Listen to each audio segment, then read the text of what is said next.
আসসালামু আলাইকুম। স্বাগত জানাচ্ছি আন্তর্জাতিক সংবাদে। জানিয়ে দেব সর্বশেষ আপডেট আন্তর্জাতিক সংবাদ। শুরুতেই সংবাদ শিরোনাম, পরে বিস্তারিত। ভারত পাকিস্তানের মধ্যে আবারও ভয়াবহ গোলাগুলি। আরও ২৬টি রাফায়েল যুদ্ধবিমান কিনছে ভারত। পাকিস্তানের বিরুদ্ধে সামরিক পদক্ষেপের প্রস্তুতি নিচ্ছে ভারত। ভারত পাকিস্তান উত্তেজনায় যে বাতা দিলেন এরদোগান। এবং সর্বশেষ জানিয়ে দেব, ভারত হামলা করলে পারমাণবিক অস্ত্র ব্যবহার করবে পাকিস্তান। এতক্ষণ শুনছিলেন সংবাদ শিরোনাম, এবার বিস্তারিত। তবে তার আগে আমাদের চ্যানেলটি সাবস্ক্রাইব করুন এবং লাইক, কমেন্ট, শেয়ার করে পরবর্তী আপডেট পেতে আমাদের সাথেই থাকুন। ভারত পাকিস্তানের মধ্যে আবারও গোলাগুলি। ভারত পাকিস্তানের সেনাদের মধ্যে আবারও গোলাগুলির ঘটনা ঘটেছে। কাশ্মীর সীমান্তের নিয়ন্ত্রণ রেখা LOC বরাবর ঘটনাটি ঘটেছে, তবে এতে হতাহতের কোনো খবর পাওয়া যায়নি। সোমবার 28 এপ্রিল রাতে এই গোলাগুলির ঘটনা ঘটে। এ নিয়ে টানা 5 দিন কাশ্মীর সীমান্তে ভারত ও পাকিস্তানের সেনাদের মধ্যে গোলাগুলির ঘটনা ঘটল, খবর NDTV-র। অবশ্য ভারতীয় গণমাধ্যমে গোলাগুলির বিষয়ে বরাবরের মতো পাকিস্তানকে দোষারোপ করা হলেও পাকিস্তানের পক্ষ থেকে বা দেশটির সংবাদ মাধ্যমে এখনও এই বিষয়ে কোনো তথ্য প্রকাশ করেনি। NDTV-র প্রতিবেদনে দাবি করা হয়েছে, জম্মু ও কাশ্মীরে নিয়ন্ত্রণ রেখা LOC বরাবর পঞ্চমবারের মতো যুদ্ধবিরতি চুক্তি লঙ্ঘন করেছে পাকিস্তানি সেনারা। আজ সকালে ভারতীয় সেনাবাহিনীর পক্ষ থেকে জানানো হয়েছে, এই উস্কানির জবাব তারা সংযত ও কার্যকরভাবে দিয়েছে। সূত্র জানায়, এই গোলাগুলির ঘটনা ঘটে কাশ্মীরের কুপওয়ারা ও বারামুল্লা জেলার বিপরীত এলাকায় এবং আকনুর সেক্টরের কাছে।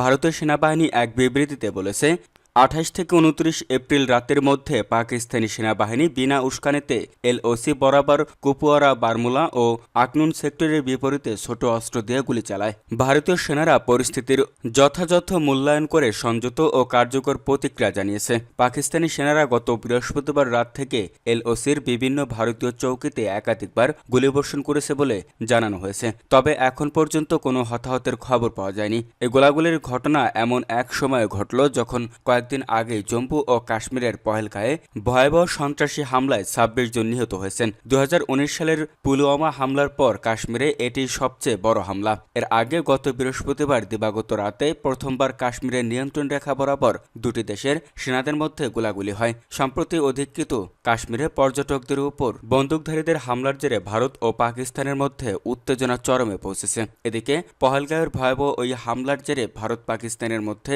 কূটনৈতিক সম্পর্ক তলানিতে ঠেকেছে। দুই দেশের মধ্যে গুরুত্বপূর্ণ সিন্ধু পানি বন্টন চুক্তি স্থগিত করেছে ভারত। জবাবে সিমলা চুক্তি স্থগিত ও ভারতীয় বিমানের জন্য নিজেদের আকাশসীমা বন্ধের ঘোষণা দেয় পাকিস্তান। তাছাড়া হামলার পরে দুই দেশেই 48 ঘন্টার মধ্যে প্রতিবেশী দেশের নাগরিকদের ভিসা বাতিল করে ফিরে যাওয়ার নির্দেশ দেয়। এতে ভারত ও পাকিস্তানের নাগরিকরা নিজ নিজ দেশে ফিরে যেতে শুরু করেন।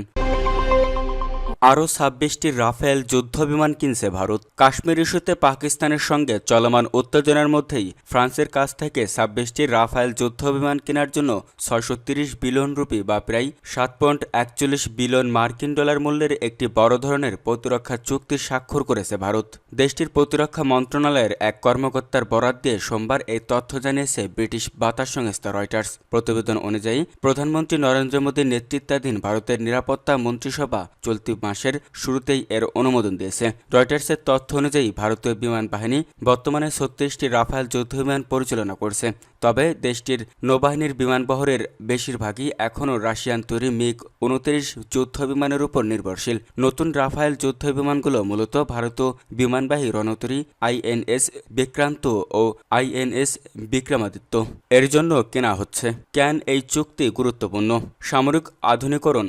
ভারত তার সামরিক শক্তিকে আধুনিকায়ন করেছে এবং রাশিয়ার উপর নির্ভরতা কমানোর চেষ্টা করছে। চীনের ক্রমবর্ধমান প্রভাব। ভারত মহাসাগরে চীনের সক্রিয়তা বাড়ছে। চীন গত দশকে দৈত্য উদ্দেশ্য ব্যবহৃত জাহাজ মোতায়েন করেছে এবং 2017 সালে জিবুতিতে সামরিক ঘাঁটি স্থাপন করেছে। ফরাসি প্রযুক্তির উপর আস্থা। 1980-এর দশকে মিরাজ 2000 যুদ্ধবিমান এবং 2005 সালে স্করপিয়ন ক্লাস সাবমেরিন ক্রয়ের মাধ্যমে ফ্রান্সের সামরিক সরঞ্জামের প্রতি ভারতের নির্ভরতা দীর্ঘদিনের। ভবিষ্যৎ পরিকল্পনা।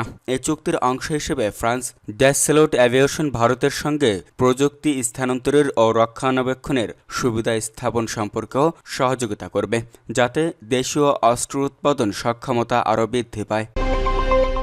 পাকিস্তানের বিরুদ্ধে সামরিক পদক্ষেপের প্রস্তুতি নিচ্ছে ভারত। সম্প্রতি ভারত অধিকৃত কাশ্মীরে হামলার পর পাকিস্তানের বিরুদ্ধে সামরিক পদক্ষেপের জন্য প্রস্তুতি নিচ্ছে ভারত। পাকিস্তানকে আঘাত করার জন্য ভারত তার পক্ষে যুক্তি তৈরি করেছে বলে মনে হচ্ছে। নিউ ইয়র্ক টাইমস এক প্রতিবেদনে এই তথ্য জানিয়েছে। পত্রিকাটি ভারতের পররাষ্ট্র মন্ত্রণালয়ের দেওয়া ব্রিফিংয়ের সঙ্গে জড়িত 4 কূটনৈতিকের উদ্ধৃতি দিয়ে জানায়, ভারতের প্রধানমন্ত্রী নরেন্দ্র মোদী 22 এপ্রিলের পর থেকে 1 ডজনেরও বেশি বিশ্ব নেতার সঙ্গে যোগাযোগ করেছেন। তবে এসব প্রচেষ্টা মূলত শান্তি আনার জন্য নয়, বরং সামরিক প্রতিক্রিয়ার ক্ষেত্রে প্রস্তুতের অংশ। গত বৃহস্পতিবার দেওয়া এক ভাষণে মোদী সন্ত্রাসের আস্তানা ধ্বংসের হুমকি দেন, যদিও তিনি সরাসরি পাকিস্তানের নাম নেননি। নিউ ইয়র্ক টাইমস আরও জানায়, পরিস্থিতি অত্যন্ত উত্তপ্ত হয়ে উঠেছে। ভারতীয় বাহিনী কাশ্মীরে তল্লাশি অভিযান জোরদার করেছে এবং মহল্লার সাথে জড়িতদের খুঁজতে শত শত মানুষকে গ্রেপ্তার করেছে। এদিকে পাকিস্তানের প্রতিরক্ষা মন্ত্রী খাজা আসিফ হুঁশিয়ারি করে বলেন, যদি পরিস্থিতি উত্তপ্ত হয় আমাদের থামাতে কেউ পারবে না। তিনি আরও বলেন, যদি মোদী উত্তেজনা বাড়ানোর পথ বেছে নেয় তবে আমরা তাকে তার বাড়ি পর্যন্ত ধাওয়া করব। আসিফ অভিযোগ করেন, মোদী মিথ্যা প্রচারণা চালানোর জন্য পরিচিত এবং পুলওয়ামা ঘটনার সময়ও একই কৌশল নিয়েছিল। তবে তিনি ধীরতার সঙ্গে বলেন, পাকিস্তান যথেষ্ট শক্তিশালী এবং প্রয়োজন হলে উপযুক্ত জবাব দিতে প্রস্তুত রয়েছে।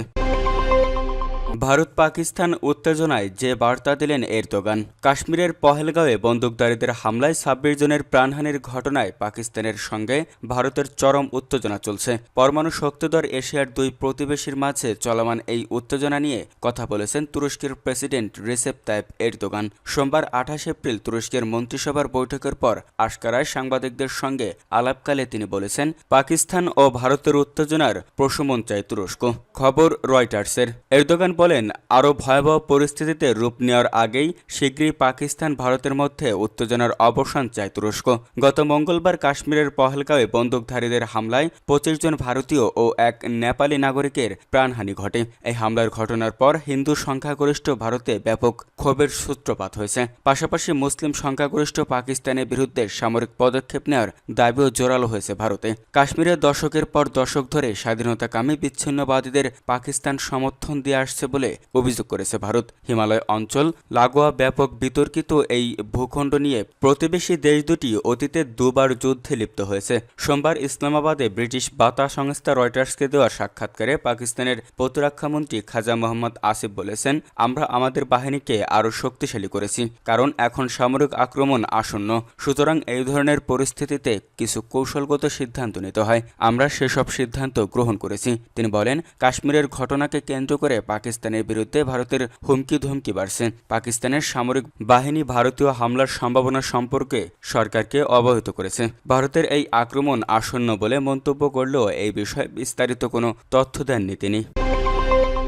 ভারত হামলা করলে পারমাণবিক অস্ত্র ব্যবহার করবে পাকিস্তান। পাকিস্তানে ভারতের হামলা আসন্ন বলে মন্তব্য করেছেন পাকিস্তানের প্রতিরক্ষামন্ত্রী খাজা আসিফ। একই সঙ্গে অস্তিত্ব রক্ষার প্রয়োজনে পারমাণবিক অস্ত্র ব্যবহারের কথাও জানিয়েছেন তিনি। সোমবার ইসলামাবাদে নিজ কার্যালয়ে ব্রিটিশ বার্তা সংস্থা রয়টার্সকে দেওয়া সাক্ষাৎকারে পাকিস্তানের প্রতিরক্ষামন্ত্রী খাজা আসিফ বলেছেন, আমরা আমাদের বাহিনীকে আরও শক্তিশালী করেছি, কারণ এখন সামরিক আক্রমণ আসন্ন। সুতরাং এই ধরনের পরিস্থিতিতে কিছু কৌশলগত সিদ্ধান্ত নিতে হয়। আমরা সেসব সিদ্ধান্ত গ্রহণ করেছি। তিনি আরও বলেন, কাশ্মীরের ঘটনাকে কেন্দ্র করে পাকিস্তানের বিরুদ্ধে ভারতের হুমকি ধমকি বাড়ছে। পাকিস্তানের সামরিক বাহিনী ভারতীয় হামলার সম্ভাবনা সম্পর্কে সরকারকে অবহিত করেছে। ভারতের এই আক্রমণ আসন্ন বলে মন্তব্য করলেও এই বিষয়ে বিস্তারিত আর কোনো তথ্য দেননি তিনি। খাজা আসিফ বলেন, পাকিস্তান উচ্চ সতর্কতা অবস্থায় রয়েছে। তিনি বলেন, আমাদের অস্তিত্বের জন্য প্রত্যক্ষ কোনো হুমকি তৈরি হলেই কেবল পারমাণবিক অস্ত্রের ভাণ্ডার ব্যবহার করা হবে। কাশ্মীরের পহেলগাঁওয়ে বন্দুকধারীদের হামলার পর ভারত ইতিমধ্যে 2 সন্দেহভাজন হামলাকারীকে পাকিস্তানি বলে শনাক্ত করেছে। তবে ইসলামাবাদ এই হামলার ঘটনায় জড়িত থাকার অভিযোগ অস্বীকার করেছে এবং নিরপেক্ষ তদন্তের আহ্বান জানিয়েছে। গত 22 এপ্রিল কাশ্মীরের পহেলগাঁওয়ে বন্দুকধারীদের হামলায় 25 জন ভারতীয় ও 1 নেপালি নাগরিকের প্রাণহানি ঘটে। এই হামলার ঘটনার পর ভারতে ব্যাপক ক্ষোভের সঞ্চার হয়। কাশ্মীরের দশকের পর দশক ধরে স্বাধীনতাকামী বিচ্ছিন্নবাদীদের পাকিস্তান সমর্থন দিয়ে আসছে বলে অভিযোগ করেছে ভারত। ইতিমধ্যে দেশটির বিরুদ্ধে বেশ কয়েকটি বড় পদক্ষেপ নিয়েছে ভারত।